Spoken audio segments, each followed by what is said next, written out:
Oh, there you go. New Year's Eve, right? Yeah. Oh boy, I can't wait to go to bed. I'll tell you the truth. It's being a teetotaler. Frankly, New Year's Eve, I kind of like staying behind closed doors at home. The wife and I just enjoying each other's company. I think Sandy made some really nice shepherd's pie. I think I'm going to have some of that. And with any luck, we should be out cold and sound asleep by about 9 o'clock. And just as well, because I think I have to get up pretty early to get to the supermarket and work tomorrow. And oh, but it wasn't always that way. No, no.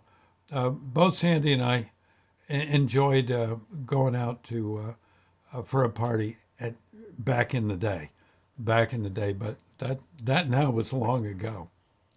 I won't speak for Sandy, but I can tell you for me, I think the wildest party I was ever at was when I was in the Navy. Yeah, I had friends uh, who were who had gotten out of boot camp and they were going home for the holidays up at where they lived up in Kenosha, Wisconsin. Went through boot camp with them, the two guys, and a friend of mine. I was still on base. The A friend of mine from the base, and in our case, we were both legal holds.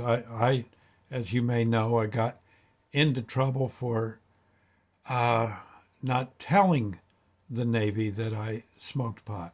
I did not smoke pot in the Navy, but I did in college, and the Navy didn't like seeing that I didn't, or didn't like the idea that I didn't mention that on my enlistment papers. I honestly didn't think I had to.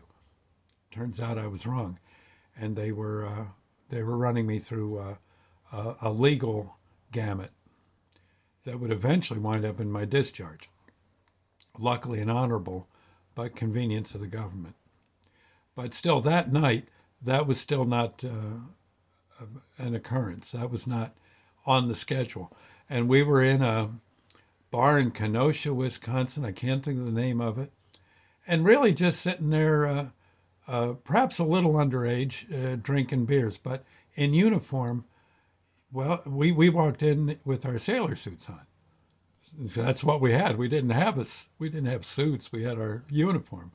So we go in, and frankly, the place was so nice to us, and we did get our share of brewskis, and our share of girls to dance with, and it was a nice night, and I think the group that did that song "I'm Your Puppet," I think they were there, and I believe they were the original composers of the song. Whether they had the hit with it or not, I don't know. I know James and Bobby Purify did the song, did rather well. But this group, I don't know if that was them.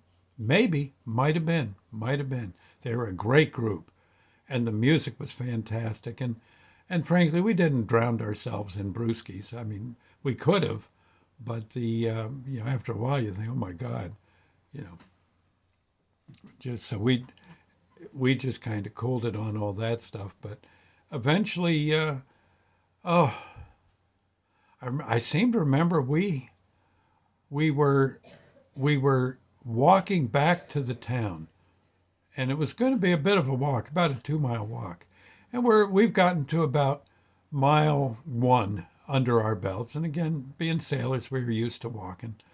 But all of a sudden, we're walking down this one street in Kenosha, and a bunch of people are out on their front porch, and they holler, "Hey, sailors, come on over here. The party's just beginning." And next thing you know, we're in these people's house, knocking down more brewskis. Yeah, not a whole lot, but eventually we mentioned the heck we got to get back to our hotel. I think it was the Hotel Faust. I could be wrong, but I think that was the name of it. And so because we got to get a bus in the morning, get back to the base, and so some guy drove us, and he didn't ruin. Yeah, he wasn't necessarily driving fast or anything, just nice enough to get us down there, and I guess he went back to the party. And there you go. We conked out and got up in the morning, grabbed a bus, and we're at base long before lights out. And actually, it was kind of cool to go travel through that area uh, as a sailor in your sailor suit. So I remember our chief in boot camp, Chief Hoppy, telling us that when we finally got ourselves a base, all you got to do is just walk out with some of your pals and hit a bar. And they said, man, he said, you're going to just have the best time ever. And he said, I don't necessarily mean a crazy time with the women and all, but maybe. That's up to you guys. He says, I would suggest you don't, but you can still go up and dance and talk and holler, maybe throw the girl a kiss. And he said, you'd be having yourself a time. And and doggone if we didn't. It was really cool.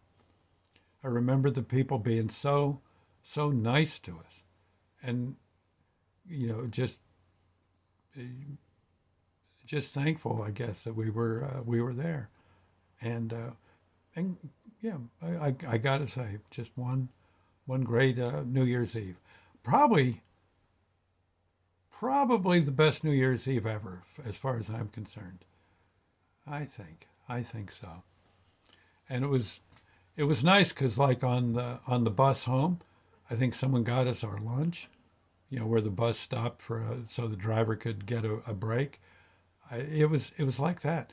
It was like our money was no good. Neat. Anyway, it was fun. And like I said, I think I could. I would definitely do it again. I don't know. I don't think they let you in when you're 78, do they? I'd go. Frankly, I think I know darn well I could get through boot camp. Oh, sure I could. Oh, please. Navy boot camp, I think so. Unless they've really changed it. I'm not talking SEALs. Okay, SEALs I might have trouble. But I think I could do. I think I could do the push-ups and the yes sir, no sir, yes ma'am, no ma'am stuff pretty good. And I probably remember most of the lessons. All the studying you had to do. I don't think I'd. Doggone, I should go see if they'll take me in. Well, I'm 78. I got lots of years left. Uh, Maybe I'll just go to Kenosha. That was a nice town. They're very friendly people. God love a duck. They were nice. Anyway, I'll see you later. God bless and Happy New Year. With any luck, I'm going to bed in about an hour and a half, and that's that. Going to get some sleep and good night, nurse. Bye now. That for me is a good New Year's. God bless.